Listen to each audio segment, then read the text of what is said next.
3 good rules. That sounded like I said rural. 3 good rule. Hey everyone, it's Anna and I'm back with another vintage cookbook. This time I'm reviewing So Quick with new Bisquick. Before I get too far into this cookbook, I would like to talk about how I came to own this book. I received a package in the mail. Inside that package were 4 cookbooks, including this one. I didn't order them. I posted a photo on Facebook, I've posted a photo on Instagram. So far, no one has owned up to sending me these. I'm guessing it's a family member or a close friend because who else would have my address? Whoever you are, thank you so much. I'm really enjoying these cookbooks. When I started doing this project, people started giving me cookbooks. I started out with a really healthy collection. I have an even bigger collection now. I don't know if you can see it, it's back here. This book was published in 1967, and this book actually did help me solve a little bit of a mystery. Several videos ago, I made something called gooey buns from the Heinz ketchup cookbook. That recipe involved baking mix. So I used Bisquick. I used modern day, get it at the store Bisquick, and I had one heck of a time getting that recipe to work. What I found out from this cookbook is that Bisquick came out with a reformulation in the late 60s, and it was called the new Bisquick or something like that. People liked that reformulation so much that they just ended up completely overhauling Bisquick, and new Bisquick then is what our Bisquick is today. So I think what happened is that the product I used was not quite the product that existed in the 50s. Getting into the first opening paragraph of this book. Dear friend, because you've already discovered new Bisquick buttermilk biscuit mix, that's a tongue twister. This cookbook is dedicated to you, the woman who is practical enough to take a shortcut and creative enough to make the most of it. That's you, isn't it? Very flattering. Thank you, Betty Crocker. I like that opening paragraph. It's very positive. It makes me feel great. The way that this cookbook works is a little different than just your standard recipe book. If you open the first section, you will see that there are 9 standard recipes. So we have biscuits, waffles and pancakes, shortcake, velvet crumb cake, coffee cake, muffins, dumplings, short pie. Oh, that was it, sorry. Short pie, the end. In the rest of the book, the recipes build on those sort of 9 basics. It even said in the opening of this book that there was supposed to be a bookmark that had those recipes printed on them so that you could have easy access to them. Frankly, if you're gonna just save that on a bookmark and then look in here for a variation on those recipes, just look in the front of the book. Like, you don't really need that bookmark. A paragraph singing the praises of new Bisquick. New Bisquick has many, many talents. Pancakes are pancakier. Oh yes, I love that, pancakier. Waffles, muffins, and coffee cake have a delicate air. Dumplings are light as a breeze. Shortcake and short pie are richly enticing. Speaking of pancakes, we have a whole section of just so many pancake variations. You know, apple, banana, blueberry, prune nut. Not my favorite choice, but it's there. Lanky Doodle pancakes. That's a good name. What is that? Prepare pancake batter from basic recipe on page 8. Pour batter by 1/3 cupfuls into oblongs on griddle. Serve pancakes with syrup. So basically you're making like long ovals. That's supposed to be very exciting. As far as the illustrations go in this book, we have a combination of some really nice photos. Each section actually begins with a whole bunch of photos, but then we have some really cute just line drawings. Each recipe just has a really cute little line drawing. Look at this cute family. Adorable. They're having a great Sunday evening supper. Look at this cute little chef. He's making pancakes. And these guys have a boat. There's a lot of emphasis on having a very festive table. For example, it says, in the fall, switch to beautiful fruits for your arrangements. There's double economy here. You have a centerpiece one day and a salad the next. There's something in here called once a year shortcake supper. At the height of the summer season, make a whole meal of crusty, tender, golden shortcake, served warm and generously buttered, then heaped with sliced fresh peaches or strawberries. That sounds delightful. Okay, kids, we're having strawberry shortcake for supper. Have a great time. Also, as I read through this book, I noticed that there is a fear of teenagers. So who's afraid of drop-in guests? Not you. If out-of-town friends call from the turnpike, I didn't read that part. Do emergency chicken stew by the time they arrive. Here's the teenager part. When teenagers descend, try these for speed. Cheese-filled pancake sandwiches called parcheesies. It just makes it sound like teenagers are falling out of the ceiling and like invading your home in riot gear. I mean, I guess teenagers can be kind of terrifying. So there's another warning about teenagers in this come to a party section. It says, the teenagers are coming. Stock up on soft drinks and bring on the pizza. That sounds correct. But the teenagers are coming. Batten down the hatches. Hide in the basement. Get in the bunker. They're here. There's an entire chapter on brunch. Come for brunch. Love those cute little people. But one theme that caught my eye, children's Saturday brunch party. I guess if you're having a sleepover, that makes sense. Like have special pancakes or whatever. But like, I'm just imagining like full-on engraved invitations that go out to the neighborhood children. Like come for a Saturday brunch for the 8 and under crowd. For someone like me who doesn't have kids, that does not sound like something I could manage. Good luck to anyone who tried that. It will probably not surprise you to hear that there are no jello molds in this book. It is specifically centered around Bisquick, and I just suppose they couldn't figure out a way to shoehorn Bisquick into a gelatin mold. Getting into today's recipe, baked meat sandwich. And we're lucky enough that there is a photo of this. So that right there is a baked meat sandwich. What it is a layer of biscuit dough, some brown ground beef with some seasonings and other things, cheese, and then another layer of biscuit dough that you bake. This kind of reminds me of those party sandwiches where you take Hawaiian rolls and you kind of like slice all the tops off, put it in a pan, put your filling, put the tops on and bake it. So it's just kind of like one big sheet of sandwiches. I don't know if you can eat these as sandwiches, even though they're called sandwiches. So I guess that's something that we'll find out. But it just kind of looked particularly intriguing. It's a little bit more well-seasoned than some of the other ground beef recipes that I've made from some of these books. So I'm looking forward to giving it a shot. Let's get started. I already did the first few steps of this recipe in the interest of saving some time.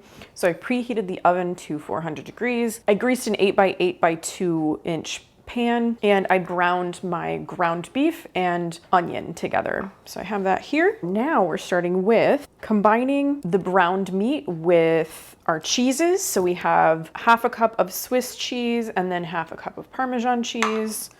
So I'm gonna put those in there. I have an egg that I've slightly beaten, so I can add that. 2 tablespoons of chopped parsley, a teaspoon and a half of salt. So already this has so much more seasoning than a lot of the other ground beef recipes I've made. And lastly, 1/4 teaspoon of Tabasco sauce. We're a Frank's household, but I do happen to have this teeny tiny bottle of Tabasco sauce that I got with a takeout order. So we're gonna use it for this. A few drops. You just stir all of that to combine. I think I have that pretty well combined. We're gonna set that aside for now and then focus on the biscuit portion of this recipe. The next step says, prepare biscuit dough from page 9, except add mayo. I have my Bisquick, I have a half a cup of water, and then I have 2 tablespoons of mayonnaise as the recipe indicates. I did look at the biscuit recipe on the box and it says 2 1/4 cups original Bisquick mix and 2/3 cup of milk as compared to 2 cups of Bisquick mix and a half a cup of water in this book. I am going to prepare this recipe as written in the book and just see what happens. 2 cups of new Bisquick, and according to the book, you're supposed to spoon this into the measuring cup and then level it off. Dottie is sleeping as usual. Everything is as it should be. So we have our 2 cups of new Bisquick and then half a cup of cold water, which I have right here. I'm supposed to add a couple of tablespoons of mayonnaise to this. So I'm interested in seeing how this impacts the taste and the texture of these biscuits. Stir ingredients with a fork to a soft dough. We're stirring. Gently smooth dough into a ball on a floured cloth-covered board and knead 5 times. It is coming together a little bit better this time. When I did it before, it was just completely like a liquid batter. This is definitely forming a little bit more of a dough. I have high hopes, but you can see that's more doughy in texture than the batter that I made for the gooey buns recipe. I'm just gonna sprinkle a little bit of this. It said flour, but you know what? I'm just gonna use Bisquick. Will I regret not following what it says? Ooh, this sticky. This is sticky. 1, 2, 3, 4, 5. Oh, that's lovely. Okay, I am pleased. Like, that's great. Yeah, sounds nice too. So we prepared the biscuit dough. It looks pretty great. Pat half of the dough into the prepared pan. So I'm just gonna like make a little circle. Ooh, yeah, I have a knife. Cut that in half. Pat this into the bottom of the pan. It's pretty thin. I thought this would make a little bit more of the dough. We'll see how this works out. That didn't take too long. It's pretty easy. Bisquick, you are convincing me that maybe I need to add you to my grocery list more often. Doop, doop, doop. Spread the meat mixture over the dough. Meat mixture, dough. Here we go. I think the egg is gonna bind this together a little, but I am wondering if you're actually gonna be able to eat this as a sandwich, like cut it into squares, pick it up, chomp it. Probably gonna be a little tricky because I'm gonna have to pat this out into the square and kind of lay it on top, I think. Turn remaining dough onto meat mixture with floured fingers spread over meat. I think I am gonna stretch it out to maybe be a little rectangular. Oh, there's a hole in it. It's fine. Oh, that's a really big hole. We're gonna fix that. I spoke too soon about you, Bisquick. We're gonna be very gentle. I don't know that I'm gonna stretch this quite as far or as well as I did with the bottom crust. Maybe I should have like saved a little more of what I used on the bottom, because this is just barely making it. Maybe if I just put a little more Bisquick on my fingers. Nope, there's holes in it. They're for decoration. Patch those up. Try to get this onto the sides. Oh, nope, I'm ripping holes in it. There's just one hole that like does not want to patch. It's gonna stay there. Now I think I'm just making it so much worse, so I think I'm gonna stop. I have it like mostly covering the top. Maybe a little bit of room around the edges and a couple of holes in the top. Fingers crossed, it'll work out just fine. It's time to bake it. I'm baking this in a 400-degree oven for 25 to 30 minutes.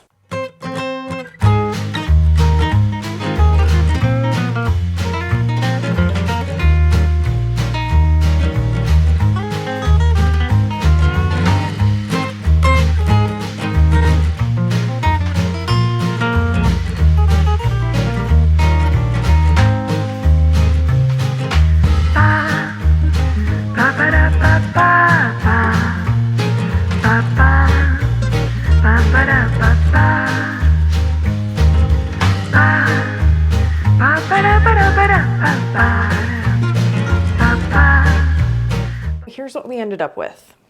Does it look like the photo that's in the book? This is what it's supposed to look like right here.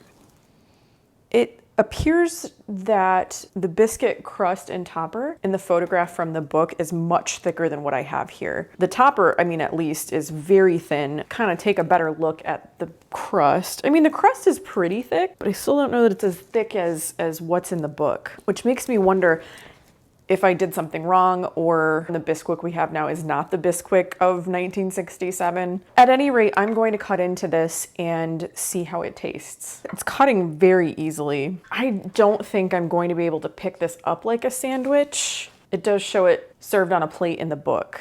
Nobody's actually holding it. This could be more of a like hamburger pie. Actually, it's pretty solid. That crust on the bottom does make it pretty substantial. And then the crust on the top, you can see on the side, it is pretty thick. I'll try to pick it up first, and then if that doesn't work, I'll use a fork. Oh, all right, I can pick it up. Wow, a little crumbly. It does appear to be a sandwich. All right, I'm gonna give it a taste. Dottie thinks she's gonna give it a taste. The filling is very flavorful, like so much more flavorful than any of the other hamburger pie kinds of recipes that I've made thus far. And you can pick it up. I don't know if I would send this in someone's lunch. What's this? Surprisingly, yeah, you can do this with it. I'm like throwing it around, and you don't have to necessarily eat this with a fork. I'm very surprised by that. I'm gonna try another bite. I thought the biscuit would be a little bit dry, but I think the addition of the mayonnaise really helped it here. Dottie thinks so too. Will I make this again? I could definitely see myself making the filling again and maybe putting it on a bun or a little Hawaiian roll. I think that would be really delicious. I think this was a good recipe. It wasn't too difficult to make. It tastes pretty good. I am pleased with the end result. I cooked a recipe from So Quick with new Bisquick. Thanks for taking the time to watch this. If you like this video, give it a thumbs up and please hit the subscribe button if you like this type of content. I think it's time for me to go. Thanks again, and I will see you in my next video. Bye.